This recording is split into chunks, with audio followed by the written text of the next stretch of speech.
But now you can't see me. Hwah! How's it going, everyone? Welcome to local band Smokeout Canada. I'm your host, Nate. And, boom. All right, time to check out our guest. Pardon me.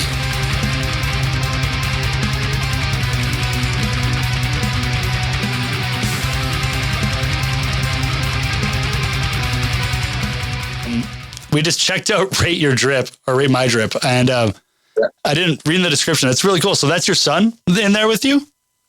That's my son, yeah. Dude, that is really fucking cool that not only you got to do something with him, but it seems he takes after you a little bit as well, which must make you a proud father in that aspect. Yeah, he definitely does. He's carrying the torch. Hell yeah. Well, one thing I like doing with these is especially with individuals I don't know, is I start completely from scratch. We're just meeting. I don't like doing a whole lot of research because I feel that can maybe lead into rabbit holes that we don't need to be in. I like seeing where the conversation organically goes, and it seems you've been at this for quite a while. So I'm curious, what got you into music? I know, like obviously you're into rap, into hip hop. Was that what first brought you into wanting to do music? Like, what was the gateway for you? Well, I used to listen to alternative and grunge music and classic rock, and I can't play guitar, and I'm not coordinated enough to play the drums. So at a very early age, I started writing a lot. I was writing at the age of like 4 and 5. I had a journal, and I was writing in that a lot. And yes, I was writing at 4 and 5 years old. Just because I had a lot of stuff to get off my chest, and I was kind of a lot smarter back then than I am now. A lot of my friends had bands and stuff, and I couldn't really sing that well, so I decided to get kind of into hip hop. But when I was in like high school and stuff, like it wasn't really okay to rap if you're a white guy. it was kind of like Vanilla Ice was really our only person that we could kind of look up to. And then I saw like Swollen Members, Mad Child, and stuff like that. I know you guys were just talking about him in the chat. And then obviously Eminem, when he came out, kind of gave us permission, to kind of like do our thing. So I looked up to him a lot. And then I just fucked around with it. I used to write a lot, so I decided to put some songs together because, my friends were doing it at work. And then my brother was my biggest fan. He would, take my CD and burn it and give it to all his friends and stuff. And then he took his life. So my condolences. When he did that, thanks, man. Yeah. When he did that, I actually ended up putting on 3 hip hop shows in 3 days, and we raised $8,000 for his funeral. Because I come from a really poor family, so it wasn't really like going to be a good funeral. Because I don't know if you've like ever been on welfare or whatever, but my family was on welfare pretty much our whole life. So the options that they give you at the funeral home for people that are on welfare are like, here, you can have this Chinese takeout box if you want him cremated, or you can have this thing that looks like it got a table shipped in it from IKEA to have him for a coffin, and I was just not down with it. So I raised the money for his funeral in 3 days with hip-hop shows, and I wasn't even good. Like I was terrible at it. I would just work really hard, and just to see how much the community gave back to someone they didn't even know really, and supported me in my music. And once that happened, a kind of a light kind of went on for me. I remember the exact moment. There was a guy wearing obviously like construction clothes. He had like steel toe boots on, Carhartt, and definitely wasn't there for the hip hop. He was probably just at the pub for a beer, and he came up to the donation thing and threw $50 in. And I had to ask him, I was like, man, it's clear that you're not here to watch us rap. Like, what made you give me $50 just now? He goes, man, I seen somebody who's struggling and who needs help, and that's all it takes for me to help.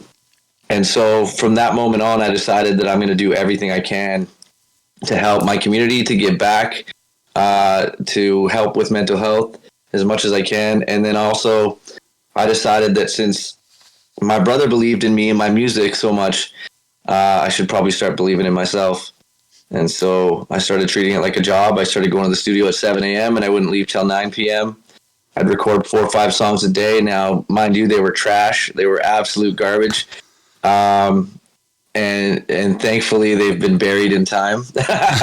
There's a few of them floating out there that I have access to, but I don't really show them to anyone. But I just saw the connection that I could make through music, and I really found something that fulfilled me, as well as I knew that I could help other people with it, because of how much I'd helped my situation with it. So, I started writing music as my therapy. When my brother took his life, my dad took his life too when I was 17. So having 2 members of your family commit suicide, not even like before I was like 25 years old, I needed to figure out whether I was going to go down this path or whether I was going to go down this path. So like drugs and alcohol, very prevalent in my family. Anyone can listen to my music and figure that out. But I was basically at a crossroads of like, I'm just going to go right back to doing drugs and just turn into a fucking degenerate and end up on East Hastings, or I'm going to take this music thing seriously and I'm really going to give it an effort because my brother would have wanted that. And then, I don't know, just magic started to happen, man. There's so much to unpack in that. And first I want to say thank you for sharing that. As someone who has also lost people at a very young age, yes, that can do a lot. And I think you also, as well as a lot of other people, have had to watch those that are almost your kin, like those that have also gone through trials and tribulations of extreme manners, and watched them go down different paths. And it's very commendable for you to have chosen the route you've taken, especially for the reasons you have. It's very inspiring. And the one thing I love hearing in these interviews, and a consistent I hear, especially in these situations, is how much the community and the music community itself is able to kind of provide something that really, I can't say can be really found anywhere else, in that just, again, that communal effort within music, like being able to do something. Yeah. Exactly. Like, it sucks to say, and it's unfortunate to say, like, we've all had to bury friends. Mm-hmm. And those moments always suck, but also the celebrations of life that happen and the things that happen to try to make that tragedy hurt, or not, it'll never hurt less, but a bit easier to go through life with after. It's really inspiring to see, coming from like loss and all that itself, and having the community graciously be something that helped us out. Number 2, I love the fact that you brought up, once you got into it, you put in a lot of work, because that's one thing I can really notice from you compared to like other rappers who are a little, I don't want to say inexperienced. They don't have the banked hours. Like the difference in like knowing how to throw your voice, using cadence, using just different rhythms and different cadences. It's very prevalent in what you do, and I enjoy that. That's something that's very important in hip hop. And I'm curious, when you started developing your voice and your sound, what were the main things you were drawing from, whether musically or in your life, that were kind of helping you figure out what it is you wanted to do with it once you decided that's what you wanted to do? It's a really good question. So I mean, just like anybody, when I first started rapping, I was rapping about guns and money and bitches and, just getting all of that stupid shit off my chest. And that's the thing, is you can realize is, just like anything, there's apprentices, there's journeymen, and there's Red Seal. There's people that have been putting in the hours, the work, and you can tell when someone's rapping because they're doing it as a hobby or it's fun to them, and you can tell when someone's put in the work, like you said. So for me, I draw all the inspiration from my music, from my experiences in my life. I've tried to sit down and write tracks that are just about, partying and money and girls and stuff like that. And it just didn't really resonate with me. Like, it resonates now. But when I first started, it was like, I didn't have any of those things. So it was like, it didn't make sense to me to portray something that I wasn't. You can't call yourself SIRREAL if you're rapping about shit that's fake. You know what I mean? That. So it didn't make sense to me to rap about things that wasn't really me. And another part of it was, like I said, music was my therapy. I started this kind of as not a selfish thing, but it was all the music was for me to get the stuff off my chest without having to go see a therapist. You know what I mean? So it was my way of expressing myself, and I didn't really care if people fucked with it. I was like, I don't care if people like this. It gives me a great feeling to be able to do this, to get this off my chest, to blah, blah, blah, blah, blah. And the reason I say that selfish is because at the start, I didn't really care. It was like, it was all about me. It was all about like me trying to heal myself from all the traumatic events that I'd seen, all the experiences that I'd been through. But eventually what I noticed was people were resonating with it. They were relating to the lyrics in my music, and they were coming up to me and being like, yo, that song really hit me, man. I've been through some of that stuff. And, you know, it made me feel like I wasn't the only one that went through that. So, like, I went to this, I used to perform in high schools and elementary schools and stuff. I went to this alternate school, which is the kind of school that I went to. You can smoke and swear and do whatever the fuck. And so I was standing there setting up my gear and stuff, and this guy was like side-eyeing me. Now, if you're an alternate, you know, if someone's staring at you like that, like, they usually want to fight. Yeah. So that's just the world I come from. So I, like, you know, being I'm not confrontational, but I never like back down from anything. So I had to go up and ask this dude what his problem was. You know what I mean? I was like, what's going on, man? What's up? And he's like, you're SIRREAL, hey? I was like, oh, here we go. I was like, yep. Like, who wants to know, sort of thing. And he was like, man. And I'm thinking like, oh, he's mad at me. And then he goes, a couple years ago, I tried to hang myself. And my girlfriend found me and cut me down. Once I got out of the hospital, she gave me your album. And I've been listening to every single word that you've said since that day. And I just want you to know, man, like, not to sound corny, but you saved my life, bro. And I now have a fiance and I have a kid on the way. And I'm just really on a different path than I was before I heard your music. He's like, and I don't want to be like weird or nothing, but can I give you a hug? And I was like totally thrown off, because it went from being this thing where I thought he was going to be like mad or something to being like this moment that I was just like, okay, all of the violence and trauma and drugs and alcohol and death and suicide that I've seen in my life was all worth it up to that point. You know what I mean? It was all worth it at that exact moment when I heard him say that. And I was just like, damn, like, I know that I'm really doing this for a reason now at this point, you know? So it kind of gave me that justification of like, okay, you're on the right path. Hell yeah. I love hearing those moments of how music has helped people. I think it's a reason why we all get into this. Like you said, you got into it because it's like a form of therapy for you. Even as listeners, when we're first like getting into listening to music, there's something cathartic in it, especially after things like loss, which apologies to everyone in the chat if, you know, it's a little heavy. It happens sometimes. And I appreciate you for sharing. I feel it's the most real we can be as musicians and as performers in general, is to kind of let that part of us also come out and let people understand that it comes from a human aspect. Because I will admit, I'm very naive to especially the Canadian hip hop scene. So I'm asking this first question just so I know where or where not to tread. Cause again, I only have so much knowledge. Is there still a thing going between Battle Axe and Swollen? And just so I know whether or not to like ask anything about it. Cause it's always been a very weird thing coming originally from a small town where there was like next to no scene, and then hearing that there's beef between two different groups is kind of subdividing it. And I don't want to dive into it, but I'm just curious. Battle Axe and Swollen are the same thing. Okay, so that very much confused me. So you're talking about Stomp Down Killers. Stomp Down. Sorry, thank you again. My naivety in the situation. That's okay. You were talking about Atreyu earlier, and I was like, I didn't fucking know Atreyu had different band members now. So that's okay. Like, we come from different genres, different worlds. You know what I mean? Yeah. And I don't necessarily want to dive into the beef. I was just curious, is that still a thing that's happening, or is that long dead? It's not a thing anymore. It was good for the genre.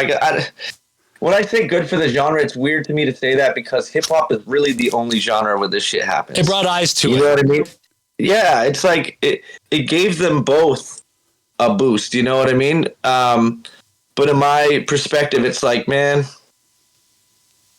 hip hop is really the only genre where we have to go at each other like that, you know? Mm-hmm. Like, I know that there's some infighting and stuff within metal bands and all that kind of stuff, but it's not like it is in hip hop where it's like, I'm fucking better than you. I'm always going to be better than you. You don't think so? Okay, let's beef, let's fight, let's talk, let's put it on wax, where it's like, you know, you don't see Metallica making diss songs. You don't see like Tool making diss tracks to someone that they don't like. And even back in the day when Knot and Biscuit were going at it, it was orchestrated because they were friends behind the scenes being like, dude, this would be great. Let's just shit talk each other. Yeah. Well, and a lot of the stuff that happens in the industry is like that, right? But the thing about it is like Mad Child burned a lot of bridges. He fucked over a lot of people. He just wasn't a nice person. You know what I mean? It's just not. I've done a few shows with him. He's hit or miss. He's been nice twice out of like the 5 or 6 shows I've done with him. He just got like a super big ego and just thinks that he's the king of the castle, and he got checked, man. That's all it was. And so, you know, Snack and him are still doing their thing. You know, they're both killing it, obviously. Definitely. And kudos to both of them, man. Like they're putting Canadian hip hop on the map, and anyone that does that, in my opinion, is, you know, I respect for most people doing their thing, you know? Yeah, and respect for the ground that they've laid for others to like pave and help grow and expand. It was just, for sure. For me, it was really weird because like I heard Snack was like this really fucking great underground rapper, and Mad Child was this other really great fucking rapper, and they both had shows, and I worked for both of them at that time during the height of that beef, and this is actually where I gained a fuck ton of respect for Prevail, because the homie was a homie the entire show. He's like, we go back and forth between trying to manage Mad Child to coming back to the sound booth being like, bro, I get it.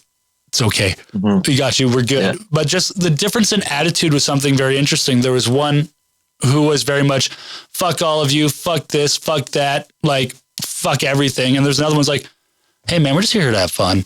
I ain't even going to be about that tonight. We're just going to fucking have a party, have fun tonight. And I enjoy that. I like the community aspect of it. And I like hearing there's more of that happening. Cause for me, as someone who enjoys hip hop, like I enjoy the vibe. I like doing cross genre shows where we had the rap crowd and the metal crowd coexisting and watching rap guys get in the mosh pit being like, fuck man, this groove hits. And then vice versa. Having metal guys are going, oh shit, dude's got fucking flow. I know what flow is. What the fuck? I like seeing that more. And again, artists like you, I think are very encouraging of that. Prevail is one of my good friends. And, you know, I work with Rob the Viking. He produced my last 3 albums. So I have the best 2/3 of Swollen members on the team. You know what I'm saying? I have respect for Mad Child, but I don't really fuck with him. You know what I mean? He's always been like a bit snobby. And in my experience, I always like to help people that are coming up. I always like to give people opportunities. As long as they don't like fuck with me, I'm willing to give people shots and be nice to them. And you know what I mean? And his head got really big at a really fast pace. And so I feel like he just got this big ego about him, you know? And I think since the Snack beef and everything, he's kind of been humbled a little bit. Because a couple times that I've seen him since then, and I think it has a little bit more to do with the fact that I work with Rob the Viking and Prevail now, that he's like been nicer to me or whatever, but I still don't forget, you know what I mean? I got a bad memory for short term, but the long term memory is good, and I don't forget when people are a fucking dickhead to me. So, and I'm a huge believer too, is like people can redeem themselves. Like we all fuck up, we all have our spurts, and right now maybe that's the arc he has to take. But as a hip hop community, I agree. As one, like it brought my eyes to the fucking scene. But on 2, again, I'm glad to see that like guys like you, Prevail, still going at it. Everyone just. Have you heard our new song? The one that the 3 of you just dropped, right? Yeah, Mimo and Prevail. Yeah, we checked out Prevail's and then we skipped ahead to yours just because I wanted to check out your lines. We're going to listen to the full thing later on in the show again, but that's what. Say thank you. Pardon? Okay. I just want to say thank you to everyone in the chat for watching right now. Like, for real. Yeah, much love. I can see some people in here talking and stuff. So I appreciate you guys for hanging out with us. Yeah, and thank you all for following, being a part of the show, tuning in. I appreciate all of you. I'll hit you all with Blux at the end of the interview. Again, if you guys have questions, feel free to throw them out there. You'll hit them all with what at the end of the interview? So I have these things. So for every follow, I have a bunch of cued. That's awesome. Yeah. So I give people one of those just as a little like, hey, thanks for being here. Thanks for in the follow. Please feel free to be a part of the show in the chat. So we've gone through like your start and everything, both pre you get into things and what you're doing now. When was it that you and Swole members started hooking up and talking? That's a great question. Probably Success.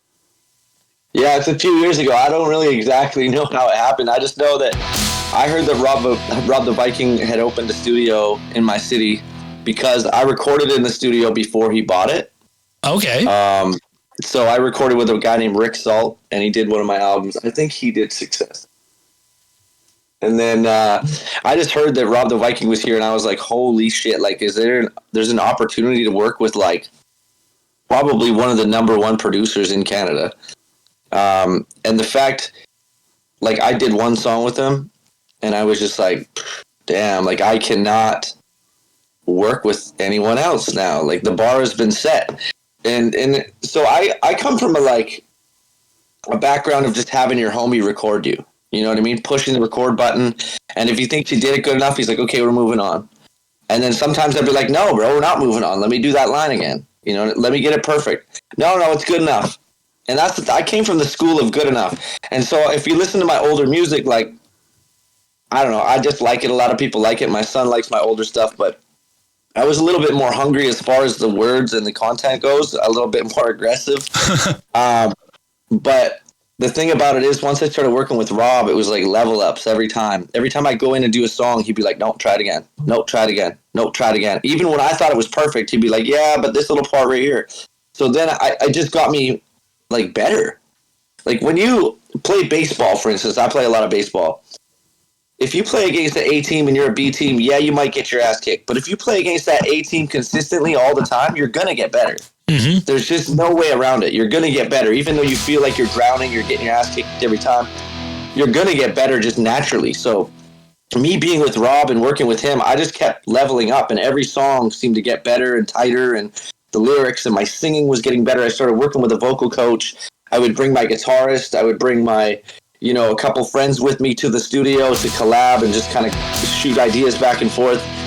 I'd bring my friend Corey. I'd bring my friend Revron, Raymond, Yona, and we would just go in there and vibe and create organically.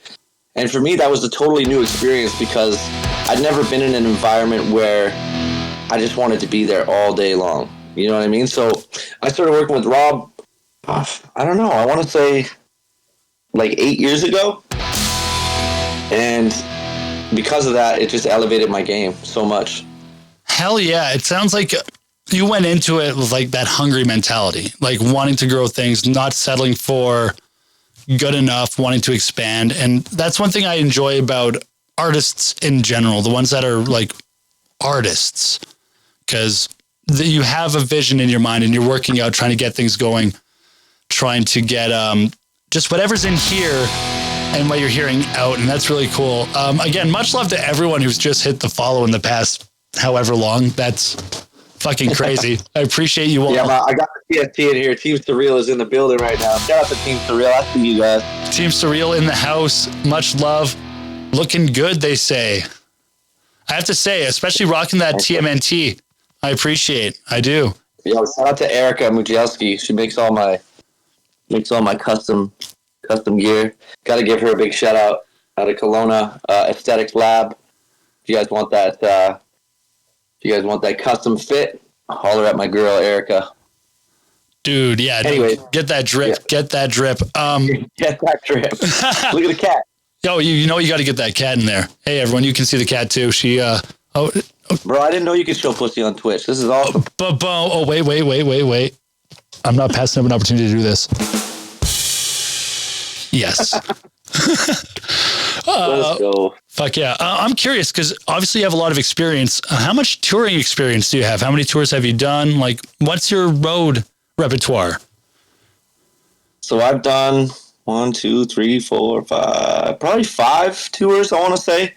My last one was the Red Kingdom tour. The one before that was the Bread and Butter tour. There was the Road to 420 tour. Yeah, I did a bunch of tours, man. I brought a few people across Canada with me. You know, Keely, who I see in the chat right now, my homie Kyle. I brought him with me one time. I brought Baby C, Enzo. I went on tour with my homie Revron, Octave 6, and another piece of shit we're not going to mention on this chat. But yeah, I don't know. I've done a little bit of touring, but to be honest with you, man, my son came before anything. When I had my son, you'll hear my lyrics changed, you know? My content changed in my music because I discovered that my son was singing my songs in the backseat of my car when I was driving. And I was like, damn. And then he said to me when he was little, I think he's like 4 or 5 years old, he's like, Dad, how come you don't have any songs where you don't swear in them? And I was like, oh. He's like, I can't play them at school. I can't play them for my friends because every one of your songs has like an F-bomb or this or has content about pussy. You know what I mean? That was just like, you know what? You're kind of right about that. So in a way, it changed the way I started writing.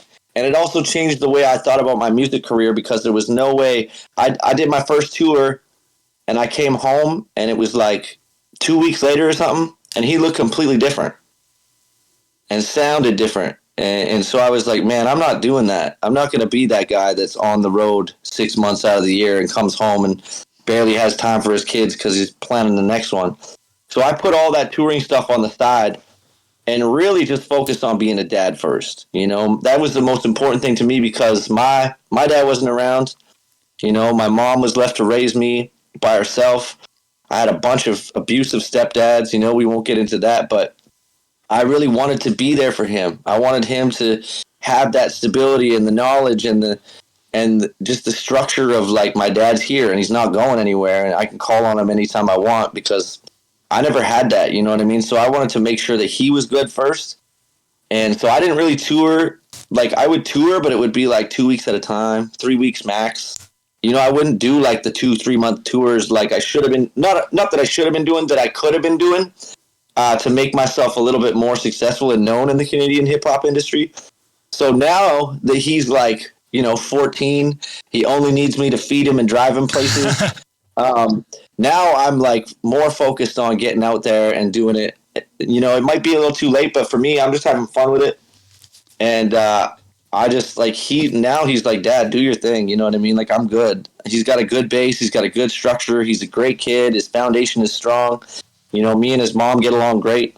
So for me, it was way more important to be a good dad than it was to be a good hip hop artist.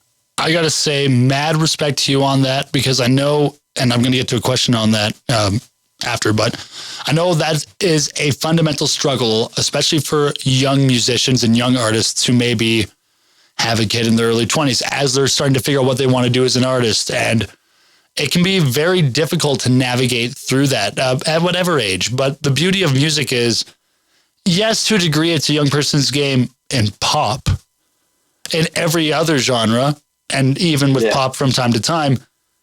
It's just a matter of how much work you put in and if you have the talent to do it. There are a bunch of other elements that are there, but there are so many artists that don't, quote unquote, break it till their 30s or 40s.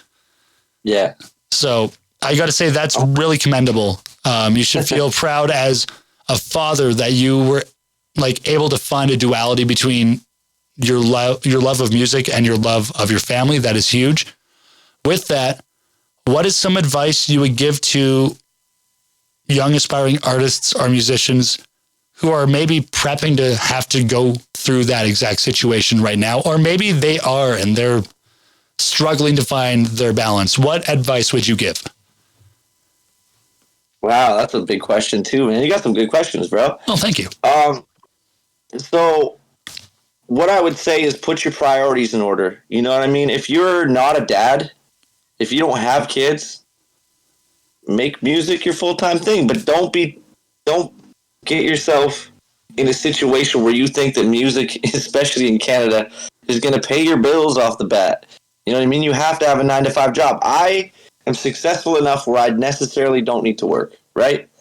But I work. I still work. I still work Tuesday to Friday, not only because I like helping people, I'm an outreach support worker, but I keep the reality in my mind that this music shit or this TikTok shit or this social media shit could disappear at any moment.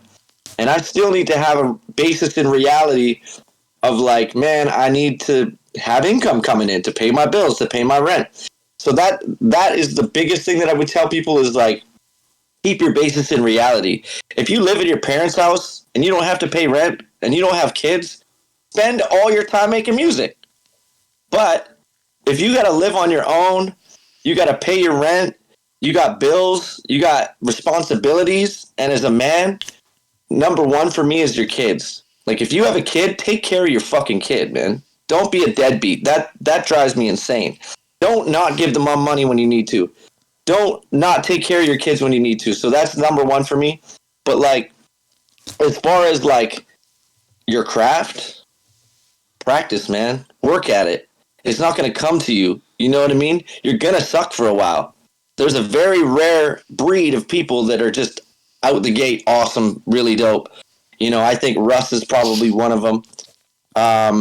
You know, Eminem, obviously a very good example of that. But like for most people, we need to work at the shit. Like I've been doing this for 17 years and I only feel like now I'm starting to get good at it. You know, in the last 5 years, I've started to really get better at it, better at the marketing, the branding, the touring, the music, creating.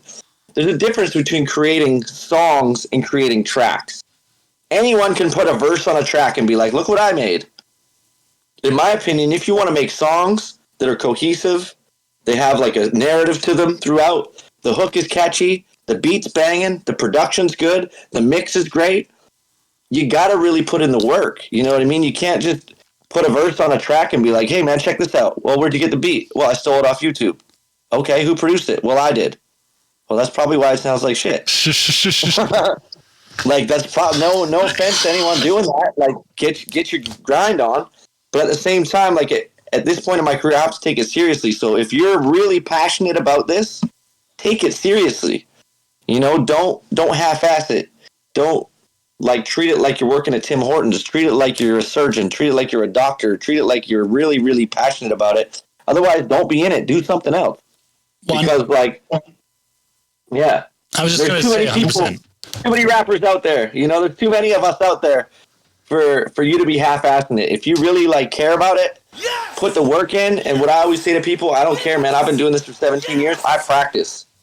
I practice my sets before I do them.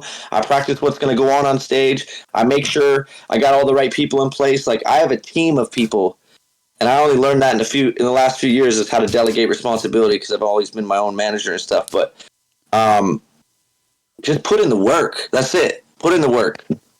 So many good like things there. Love the advice, especially like when we got to just the artist and understanding you're going to suck. Like, a year ago, I went through and found my first few like really rough instrumental recordings. And I'm like, let's just for shits and giggles, get one from every year and just kind of loop them in and out of each other. And let's listen to the progression. We're going to cringe, but the point is just reminding yourself, this is where you came from. This is where you were. You're ever growing, ever expanding. And it takes time to hone your craft. The other one you brought up, which is huge, you're as a rapper, you're on stage, one or two people. If you have a DJ, maybe like 2 or 3 people or a hype man. But you're fundamentally like as an artist, you're like a solo individual. But even you have people you can delegate things to, a team of people you can delegate to. And in the band realm, I feel that's something that is almost lost on bands is understanding you need to all be doing something. If there are 5 members in your band, that means one person doesn't have to do everything. That means between everyone, you should either between yourselves or between the people you know, be able to create a team that can take care of everything for you and get the machine oiled. And I love that you brought that up. Yeah. Well, absolutely, because I don't know if you know this, but I also play with a live band. Oh, that's cool. Yeah, I do. I play with a 4-piece. So that was my original goal when I started. Like I said, I couldn't play guitar. I couldn't play drums. So my original idea was like, okay, I'm going to do this canned music until I can figure out how to actually create organically with a band and actually feel like a real musician at one point. You know what I mean? So a lot of people used to just play their beats off of a CD Discman and just rap over that. Well, I used to do that too.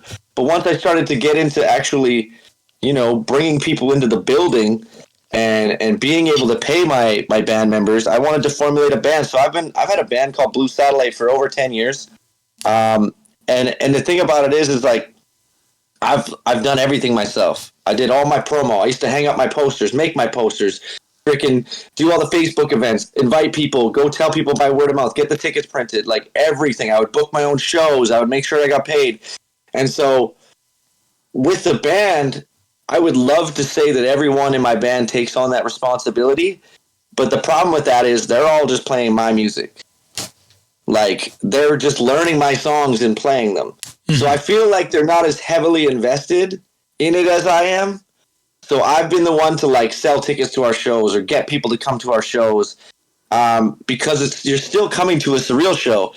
Like, even though Blue Satellite, the band, is there, like, if people want to hear my guitar player, they probably want to hear him by himself or with a band himself.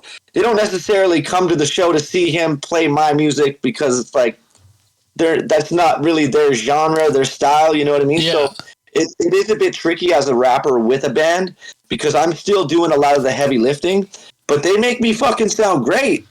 I love that. Like, it's so different because so many hip hop artists do what you did. That's send tracks to the laptop, Walkman, whatever. But having a full band, if you haven't heard of Alternative Waves, it's a music festival in Medicine Hat. Please apply. I run sound for one of the stages. We do all genres, and there's a hip hop night, and I would very much like to see hip hop with a live band. I haven't seen that since MGK in 2014, which was... Dude, the shit is crazy. If you ever want to have a look, just go on YouTube and type in SIRREAL Rifflandia. What was the song? Is it Bomb Track? Yeah, anyways, we cover a Rage Against the Machine song, and it's just absolutely incredible. And we just crushed it, but... We do a lot of we do all my songs, but at the end of my sets, I like to do a bit of Nirvana or some Foo Fighters or some Rage Against the Machine, or, we do all kinds of stuff, some Sublime. Fuck yeah. Just to because you know how people's minds work, right? They could hear a whole set of music and be like, oh, that was all right. But then as soon as they hear something that they recognize, that they know, they go crazy. They just get so hype. Oh, when I do Nirvana, Smells Like Teen Spirit at the end of my set, people go fucking ballistic. And it's because it's something that right? And Nirvana's my favorite band. So obviously I'm going to pay tribute to that band whenever I do a show. And I think the band accentuates me. They always make me sound amazing. I have some of the best players that I know on the island. Like, my drummer, guitar player, bass player, and DJ are all some of the best people, and they're all my best friends. Like, my guitar player I've known for almost 30 years. My DJ, I started making music with him 18 years ago. My bass player's been with me for 10 years. And my new drummer's a little bit different. We've gone through a few drummers because they always end up having other projects to go and do. They're always in 5 different bands. They're always in 5 different bands because they're very sought after. So my drummer, both my drummers actually are probably 2 of the best drummers on the island. They're both drum teachers. And they both have these amazing, crazy, successful bands that aren't me. So, when they say, I'm sorry, I got a gig, I can't blame them for that. Go ahead, bro. So, I'm always constantly trying to, find a new drummer and stuff. But right now, I got to give a shout-out to Brett Addig, my man Jacob Gregory, Nick Matura is my bass player, Eric Bearclaw is my guitarist, and Bloke One is my DJ. And then, of course, whenever I do a show, I like to give my friends opportunities to shine. So there was a thing when I was coming up that I didn't really get a lot of help. I didn't have people putting me on. I didn't have people giving me opportunities to do things. So that's what I like to do just because of my nature of wanting to help people. So I'll bring on like Iona Christensen, who's my vocal coach. I'll bring on Revron, who's my best friend. I'll bring on Octave Six. I'll bring on, people that I really respect in the industry, Eliza Smith, and really give them a chance to perform in front of my audience. So I really like that. Just the camaraderie and the community about it. You know what I mean? Because that's such not a thing to do in hip hop. It's always such a competitive thing where it's like, I got to be better than you, and I don't want to give you a fucking chance because that might take away from my chance. I'm not like that, because if you win and I win, then we both win. Exactly. You know what I mean? Getting rid of crab mentality, the idea of we're all crabs in a bucket trying to get out, and then the one that gets to the top starts snapping at everyone else, or everyone tries to drag him down. Cutting that shit out and turning it more into a rising tides, rise all ships situation. And it's funny hearing you say, like, in hip hop, it's like for the longest time was a lot of like cutting each other down to get each other up. Man, it seems like that's just the narrative of all scenes, because like that was a problem in the metal scene too. And we're now in this community-based thing where, again, like the Medicine Hat scene with Throughout Waves, a lot of like pockets of the metal scene surrounded around festivals and the promoters that put those shows on and the bands involved are very much now of the mindset of like, man, fuck this like old school gatekeeping, fuck you if you don't play what we like kind of bullshit. We want the arts to expand. We want the arts to be able to have more of a platform and it like do more. We need to allow them this environment to do that. We can give each other feedback and criticisms, but we need to have less of this. Yes, I remember when I could sweep pick at 180 BPM. Let me know when you can get up to 220 and more of that. Man, I'm really, really impressed with how emotive you can make a 3-chord progression sound. Like that, more of that. And I love hearing that shift is happening across all scenes, because I think especially in Canada, for a country that has to compete with an American music market, the only way anything's going to quote unquote blow up is through that community aspect and putting eyes on not just bands, but scenes and pockets of like what's going on. Yeah, I think the collaborative effort is what's going to win. For me, I've always been a love win type of guy. Love wins. A lot of people aren't like that. They're like, nah, it's all about me. It's all about me, which is interesting because my first album is called Self-Centered. But it was more about just giving you me, it was giving the people that were listening to the album myself, just putting myself out there and really making it all about me without being selfish. You know what I mean? And it was really a selfless act, because I'm very vulnerable in my music. If you listen to my music, I'm like, I put myself out there. And there's a reason I do it. It's not because I'm an open book. It's not because I'm like this soft-ass motherfucker. It's because I want people to feel less alone when they hear my music. I want them to feel some sort of connection. I don't necessarily like, make that type of music where you can turn up in the club to it and just not even listen to the lyrics. You just listen to the beat and fucking get drunk. I want people to like listen to it and then be like, yo, I can listen to this in my car so I can really get these words, so I can really like grasp this story that I'm listening to. Because I'm a storyteller, and that's basically what hip hop started as. It was this telling the stories of the urban cities and the strife that everyone went through, in New York in those early days, and what, African Americans had to go through in the inner cities. It was just basically a storytelling. It was basically just regurgitating what was happening, in the streets. And so for me, I'm just regurgitating what's happened in my life.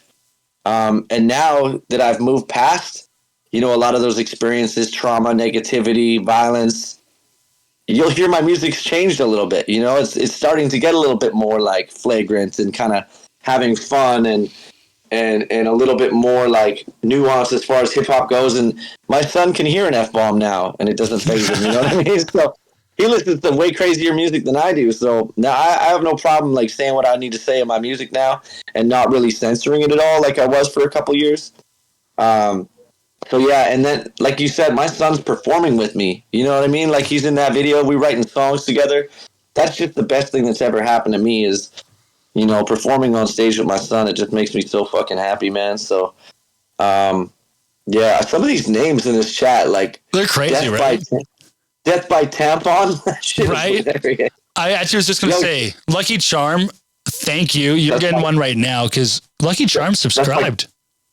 That's my cousin. Dude, much love for the subscription. That one's for you. And you wouldn't be opposed to me putting out a diss track. You know what? I was thinking about it today. I might be putting out a diss track pretty soon. I gotta call these fucking bum ass rappers on their shit. Because I'm sick of like putting in as much work as I do, and then having someone put in no work and have them get the same like love. I want everyone to get love. Let me rephrase that. The same recognition, let's say. Mm-hmm. People that are regurgitating the same shit they've been spitting for 10 years and just not getting better, not progressing, and people are still like, yeah, you're the best, man. You're fucking awesome. And I'm just like, bro, this shit sucks. Like, it literally sucks. Like, you've been rhyming the same since I first heard you rhyme, and that's not progression to me. Like, you should always be getting better at your craft, at your art. You can't, like, go into construction and, like fuck up your first couple of jobs and then just keep fucking up jobs for the rest of your career. You actually have to get better and better and better, and then eventually you're a Red Seal carpenter. I keep referring it to that because I feel like I'm almost at Red Seal hip-hop level. You know what I mean? I've almost put in my 10,000 hours. When I see people who haven't put in their 10,000 hours getting, like, this recognition like they're fucking some sort of gods, I'm just like, are you kidding me? Like, this shit sucks, and I don't understand why you guys can't see it. So that would be the only way that I would put out a diss track, because I don't intentionally go at people with toxic negative energy. But I'm about to start calling these bums out, man, for real. And it's one of those things, too, where, like, it's not a knee-jerk reaction, but it's that whole, like, man, what the fuck? Like, they ain't putting in the work. I can easily tell. Y'all are just praising them and lighting them up to a point where they don't fucking see it.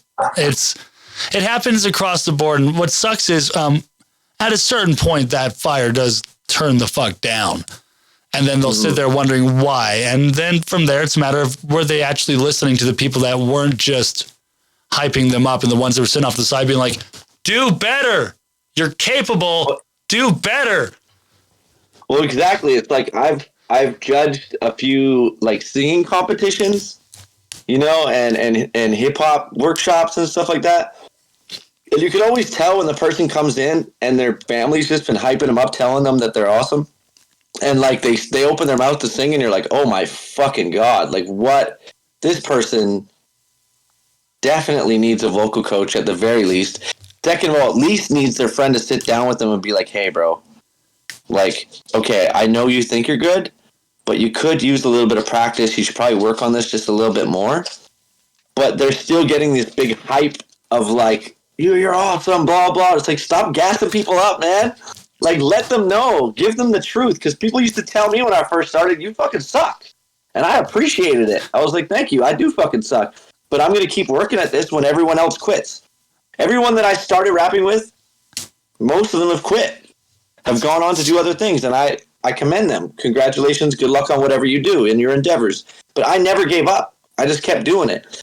So, like, for me, it's just that piece. Like, I don't need a bunch of recognition. I get enough love as it is, and I spread love as well.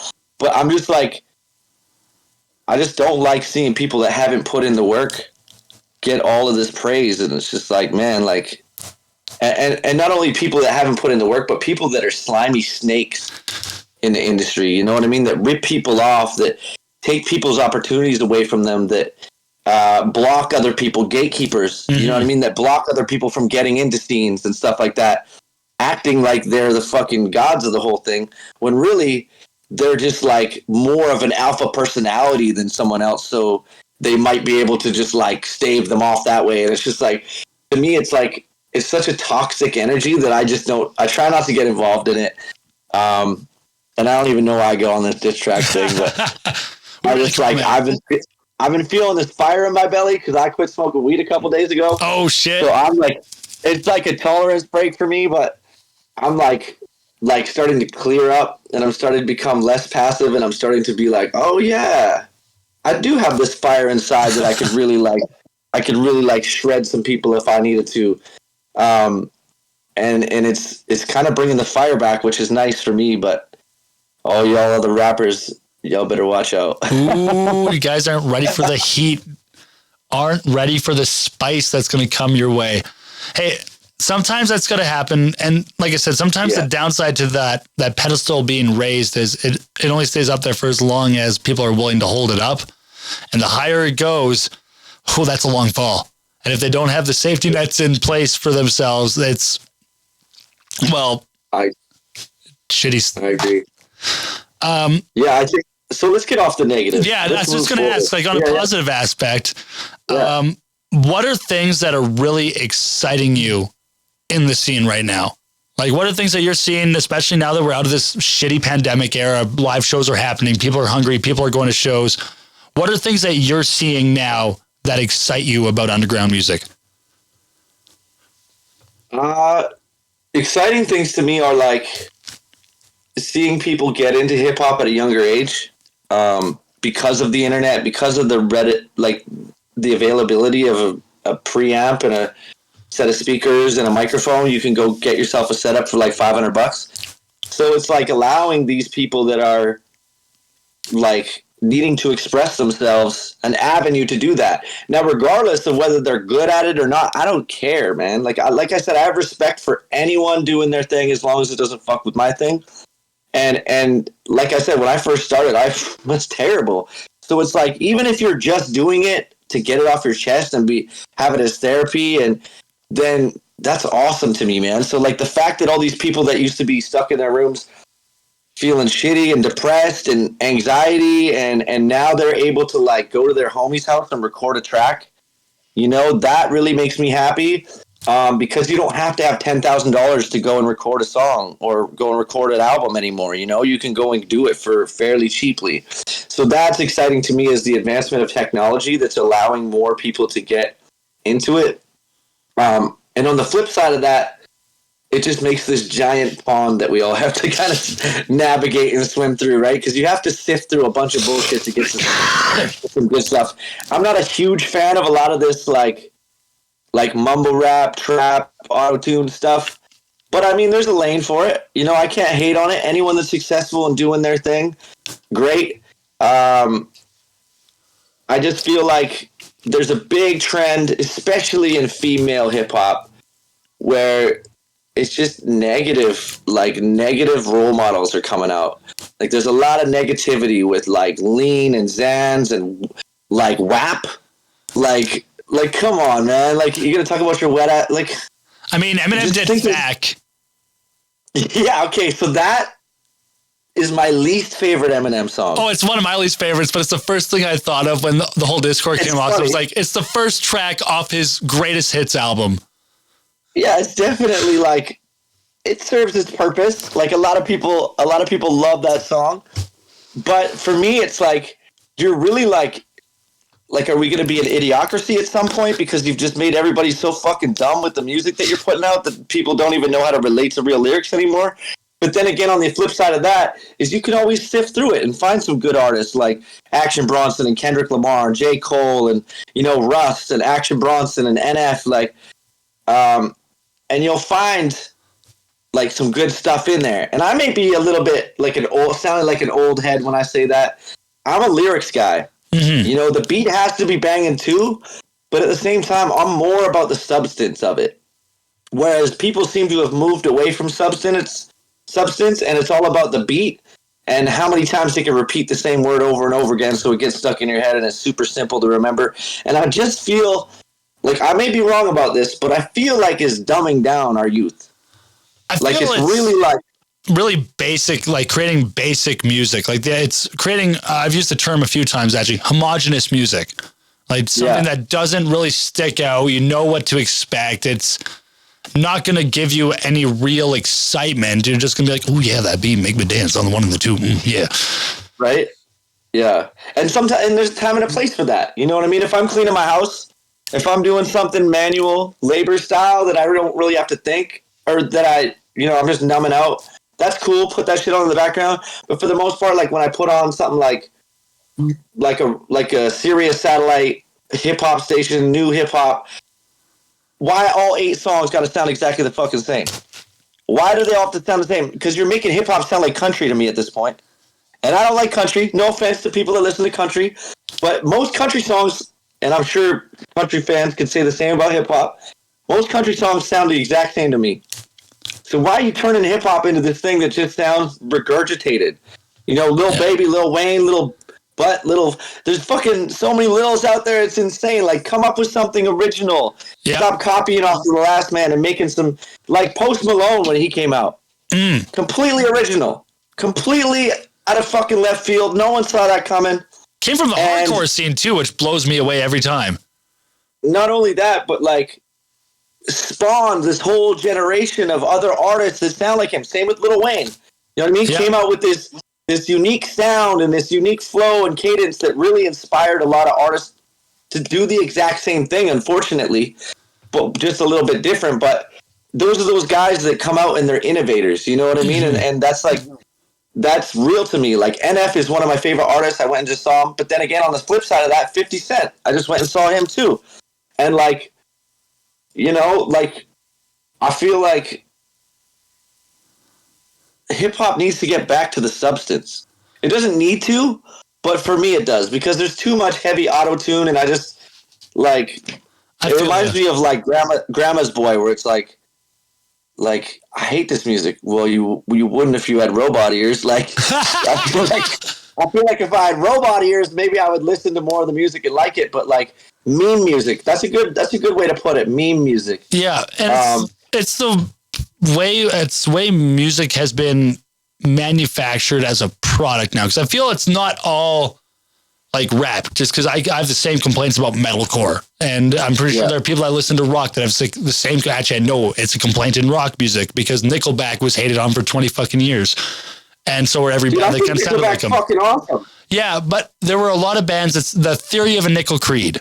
Laugh. Yeah, like, like stuff like that. Up. And it's there's the idea of like there's when a genre becomes popular, only that subgenre exists to the eyes of the music market. And so everything else gets thrown to the wayside, which is the positive aspect of the streaming like era now and the social media era now is we don't necessarily have to fall into that. We can go out and find our other things. But when we listen to what's just publicly available on the radio or on has advertisers backing it at the same time, it's like, okay, no, this is the flavor of the day. This is what's here. And one thing you picked out, and it's one thing I agree with too, is what leads to happening is a bunch of artists that hear that and notice that and go, fuck being influential. Fuck letting our influences create our music and letting maybe hues of that be a part of what we do.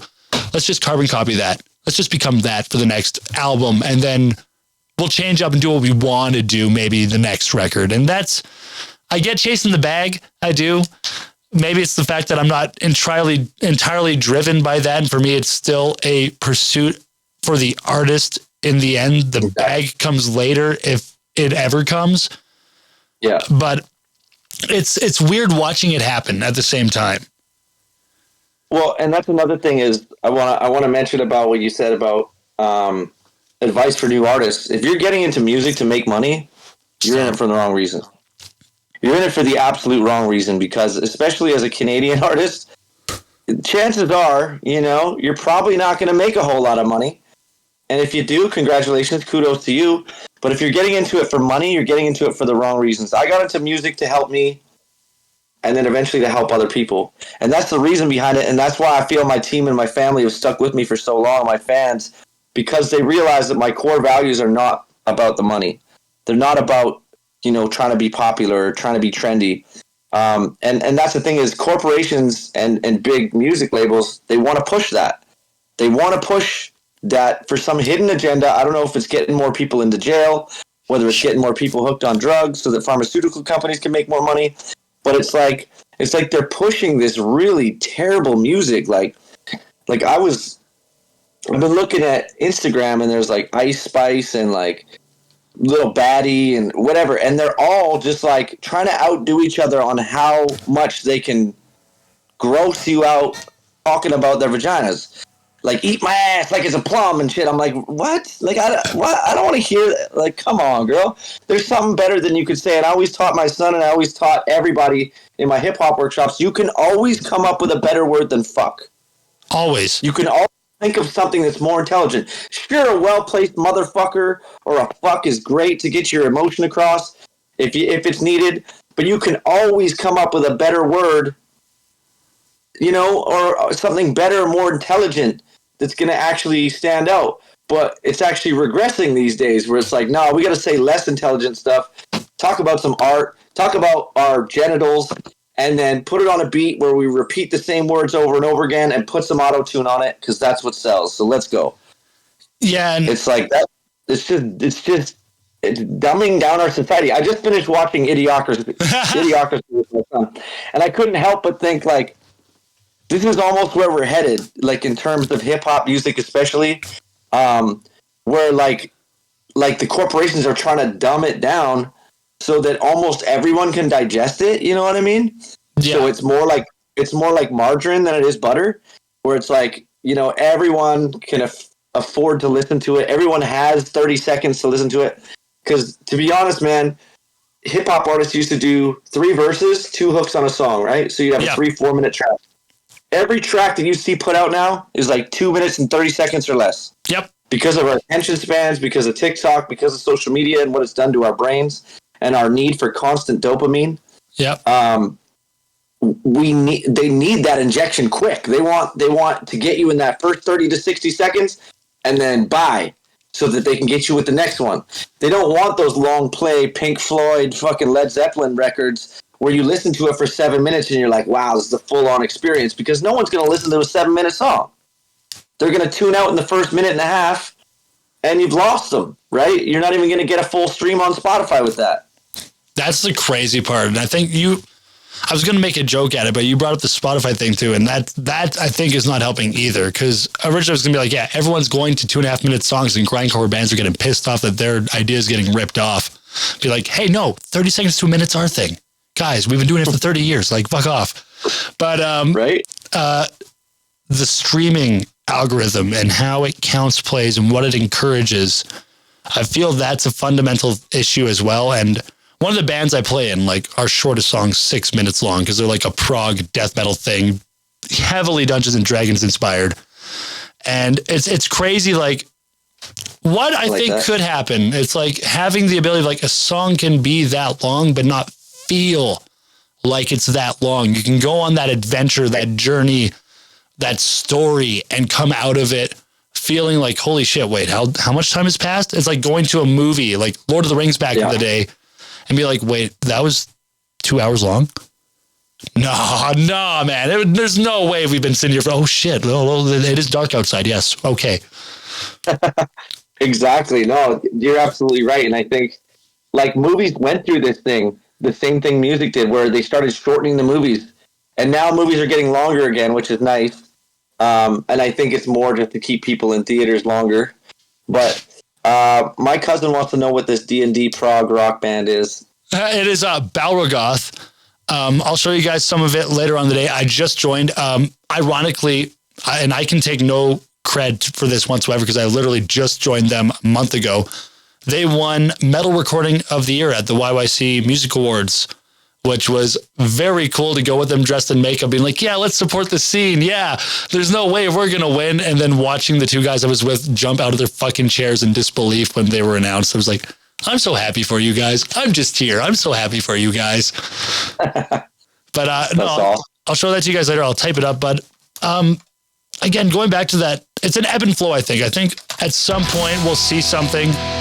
Thank you, Joe Puff. It'll take time. And it also, I think the underground will at some point refuse to be ignored. We're seeing more independent labels making more of a splash. We're seeing more bands get involved with more indie underground labels instead of aspiring for that major label aspect, because the community aspect is there more for them. They're playing and touring with their homies and creating a name for all involved rather than, again, doing what some would do like 20 years ago and be like, I'm going to pack up, go to LA and try to make a big pod. Don't forget me. So, well, that's yeah. The thing about that is You don't need a record label anymore. Like, I see more independent artists doing it for themselves than ever, because record labels, what they used to do is they would develop you as an artist. They would put some money behind you for marketing. They would put some money behind a video. They would help you with your brand, your image. They would get people in place for you. They'd get an A&R. Now, they don't do any of that shit. They go, okay, you're already popping. Let's take your fan base and sell them stuff. Yep. They don't even develop you. They don't do artist development. They don't do A&R. They don't do... All they do is take your music, sell it to people that are already your fans, and distribute it to a wider audience. That's all they have is their connections. And that's the thing is, you don't need that. They're basically giving you a bank loan because they give you this fucking upfront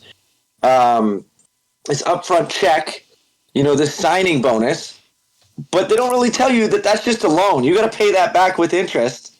And if you don't, then you're dropped from the label. And most times they'll shelve your album or your next album. So then you're stuck in fucking limbo with all this music that you've worked so hard to create. When really you could have just done it. You don't own it. And you could have just done it independently from day one.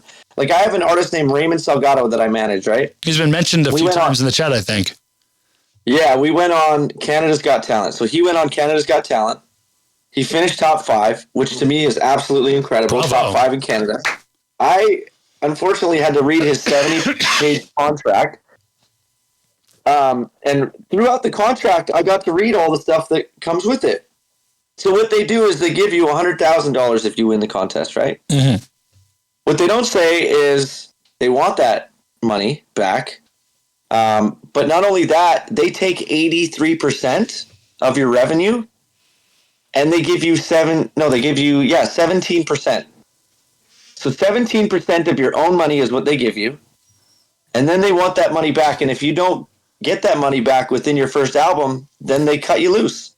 But if you do get that money back, they option you for 3 more albums. So now you're stuck with this company for 8 to 10 years. All the music that you make belongs to them. 83% of it. 17 goes to you. But it's like, what the hell? Why would I do that when I could keep 100% for myself and maybe 20 to 25% for my team, pay my team members, pay my staff and stuff? But like, I don't know, man. I don't know about you, but I like keeping my money. That's why I like keeping the rights to my music. I like being able to say what gets done with it. And I couldn't agree 100%. More. The era of the major label, man, it died in 2010 was like the very end of it. There should be a gravestone that is embedded somewhere that says the old music industry lives here. And then the rest of the people that are still trying to live it are just zombies that are slowly getting pegged off. Because, what I was going to say, I was going to say, because the only way that 83% is fucking atrocious. And the only way shows like that are effective, I used to name drop this artist because I thought the game plan was really well thought out. The individual has turned out to be a horrid individual, so we're not going to name drop him. But for those that remember Canadian Idol, there's a certain vocalist who openly told people not to vote for him when he got to that final point and said, nah, I don't want to win.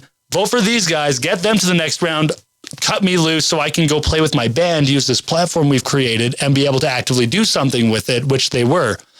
And that's like the only way those things were beneficial back then. Now, every time I hear about them, it's like, oh man, it's another really sad cash grab on the undeveloped musician that still thinks you can do things like they did 20 years ago. Don't buy the dream, man. Facts. Well, the thing is, like, pure justice. The best thing you can do on any of those type of competitions is finish second. I'm happy right now because you get all the publicity with none of the headache. You know what I mean? So I already told him when he went into it, I was like, man, the best thing that can happen to you is if you finish in the top 5. Because he has gotten so many offers since that show, and guess how much money he has to give to other people? Big fat zero. Well, he gives me my management fee for whatever I book for him. But that's a lot less. That's more the other way. He gets 85% and I get 15%, which I think is a lot more fair. Because I didn't earn that money. Yeah. He's earned that money with his reputation, his voice, his work, his hard, his journey into the music and his story, and I don't deserve that 85%. He does. And it's his team that he's assembled. Like, you're a part of it, but you understand as his manager, you're moving his career forward and not aligning yourself, which I think is, it's a big thing that old school managers would be looking at you being like, fuck you, buddy. Well, because I know a lot of managers told me to charge them 25%.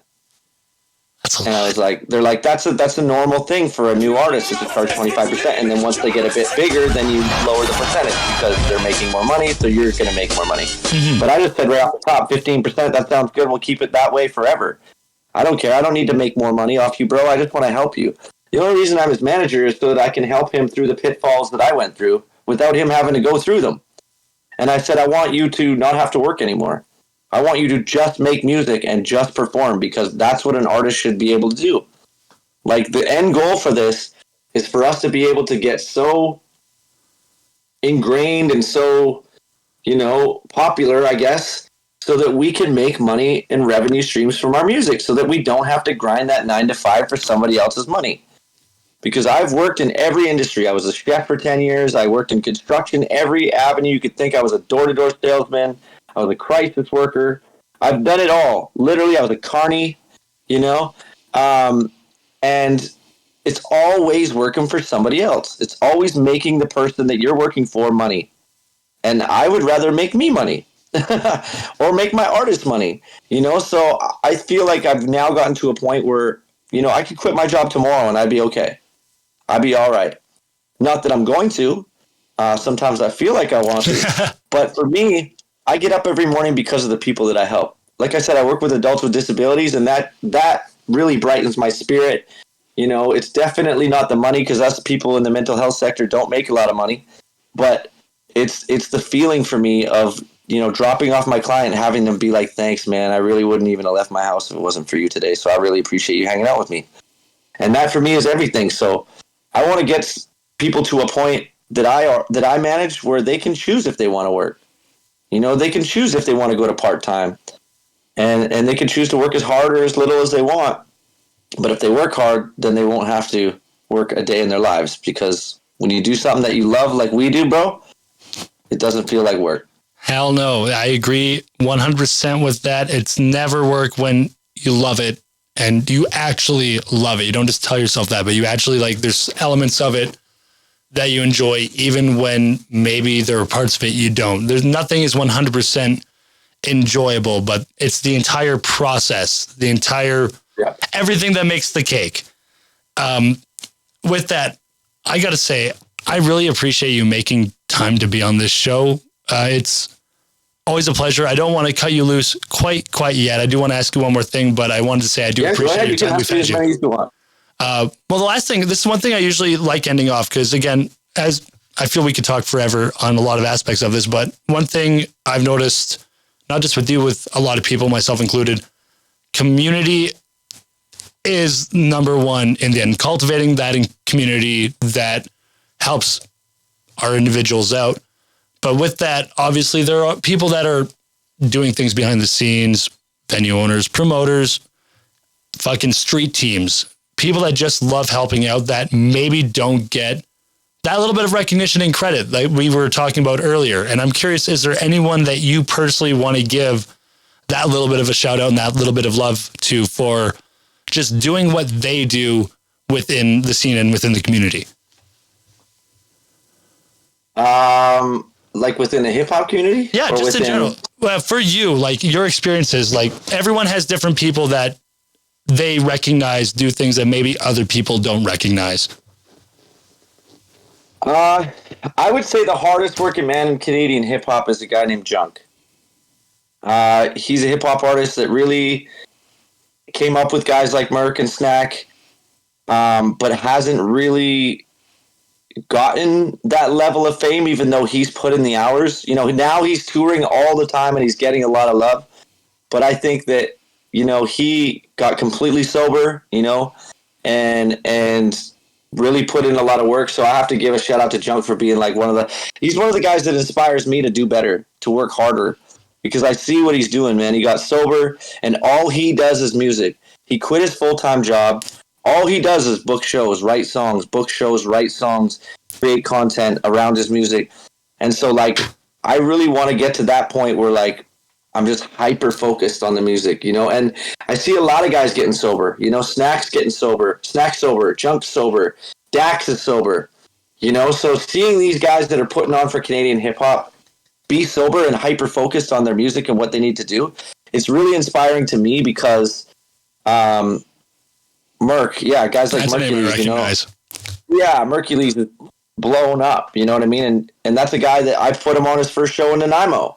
And he opened, you know what I mean? And now he's fucking light years ahead of me, you know? So it's like seeing guys like that are putting in the effort 100,000% and really being successful at it, that type of shit inspires me because that's the level that I want to go to. You know, I want to go to that level of like the revenue streams that come in while you're sleeping.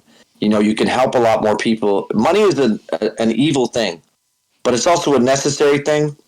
And money allows me to help people. I give back a lot to charity. Probably gave $25,000 away last year to different charities, you know, childhood cancer, breast cancer, autism, my local food banks, my local outreach, street workers, all that kind of stuff.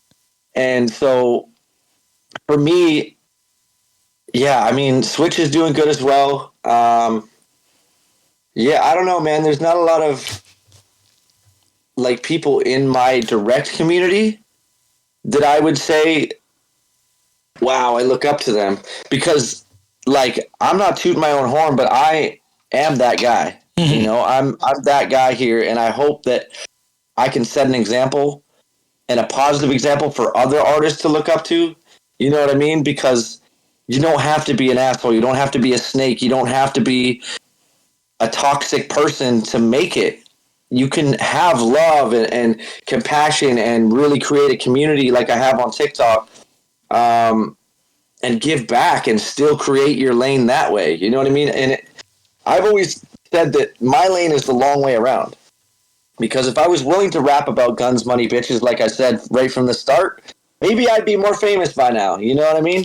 But it wouldn't feel good in my heart. You know, it wouldn't feel good to me in my soul. And I can, you know, I go to sleep at night thinking, damn, how can I help people tomorrow? How can I help people more, you know? And so I'm always willing to give free advice to artists.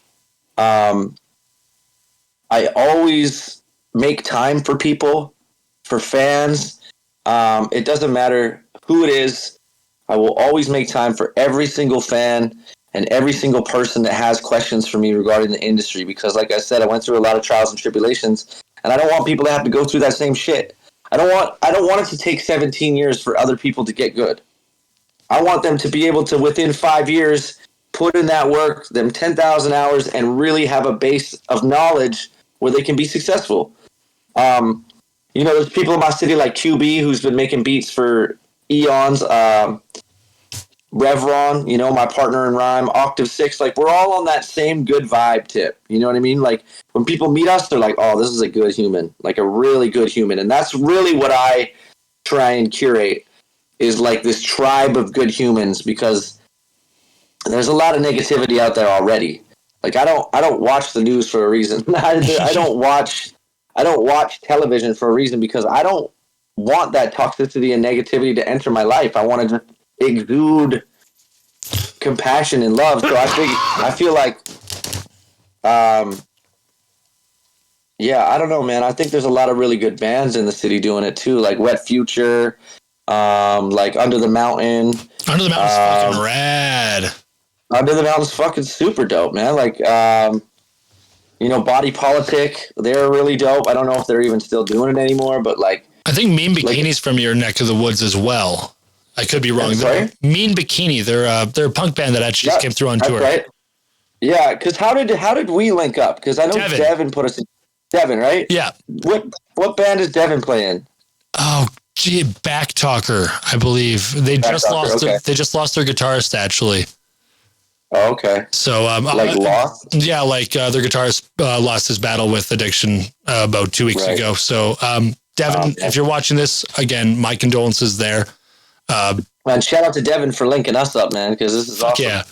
Yeah, this has been great. I love that's why I love when I have Devin kind of curating this. Cause I mean, I can just book my friends and promote like the bands I know, but I like this situation where again, I'm coming in blind, be like, all right, my homie hooked us up. And like, he's a homie's homie, so I know we're going to be good.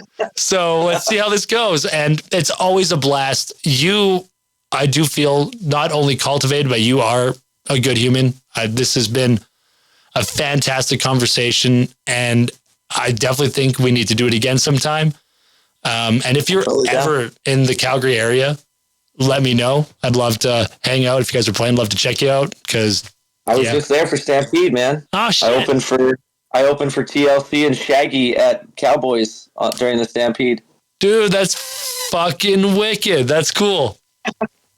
Yeah, it was like 9,000 people there. It was absolutely incredible. That's crazy. Stampede's a beast. Yes! It is. It was crazy. I've never seen anything like it, dude. I never thought that I would actually appreciate it, but when I got there, I was like, holy shit. Just the amount of short shorts and cowboy hats. Like, I was all right with it. But, yeah, I'm going to subscribe to you as well, Nate, because I tried to subscribe, but it's not accepting my credit card for some reason. But I'm going to subscribe to you as well. If you guys are watching this or listening right now, please give me a follow on Twitch, on TikTok, because I will be streaming on Twitch now. Now that I am on here, I'm going to get my friend Keely to help me, Kyle, just understand a little bit more about this. But I think I'm going to start doing more streaming on Twitch. So I think this is a cool platform, man. I like how it shows a little you in the corner here. This is pretty cool. Yeah, I like. I dragged my feet getting into streaming for the longest time. My sister was telling me, hey, no, you would like this. This is up your fucking alley. I'm like, nah. And then I just started doing it while gaming. And then BG and Devin approached me to do this. And I like the hybrid aspect. I'm going to try to bring gaming back into it once in a while because, it's a nice break. I miss it. But music, promoting the underground music I love it. These interviews, it's a good way to spend a Tuesday evening. It sure is, man. Yeah, I've had a blast, actually. There's been 20, 25 people watching this thing the whole time, so it's been pretty cool. Yeah, I love the hair, too. I love that the blue that we got going. Oh, yeah, it's a little bit crazy right now. So I'm not actually streaming Legend of Zelda Majora's Mask, everybody. I know it says that in the chat, but that was the only thing that it would let me pick. I was just trying to, start a stream to see if it would work, and then it made me pick a game. For some reason, it doesn't just let you say, I want to stream nothing. Just chatting. Try just chatting. Yeah, try just chatting for the next one. Just chatting. Okay. Mel said no, Matt. What did she say no to? Petition for SIRREAL to stream Stardew Valley. What the fuck is Stardew Valley? I don't know. I think it's a game. I love you guys, too. Oh, man. You are all awesome. This chat is bumping. You guys are awesome. And you're awesome. Everyone, please go follow SIRREAL. I give a shout out there so you can go easily find the channel. I encourage you to get into streaming. It's a blast. You can do what you want with it, which is fantastic. Mal doesn't say streaming on here because it'll take away from my TikTok time. You might be able to co-stream. Because I'm looking at the Streamlabs thing.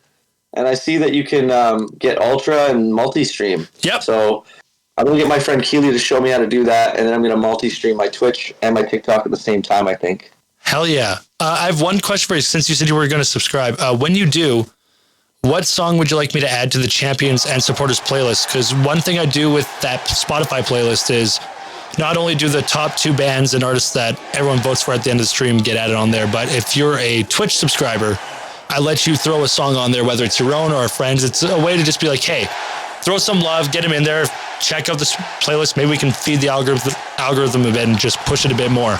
So definitely automatic with me and Prevail. I'll do that. Yeah. I'll throw it in there. Yeah. That'd be the one. Fucking love it. I love it. I appreciate you. I appreciate everyone in the chat. No, I'm actually trying to find a way to segue because I know if I ask you another one, we're going to be here for another 3 hours, man. I could talk to you nonstop. You're a chill individual. Where can everyone find you? If you're on TikTok, you can find me at SIRREAL Music Official. If you're on Instagram, find me at SIRREAL Music Official. You can find me at SIRREAL Music Official.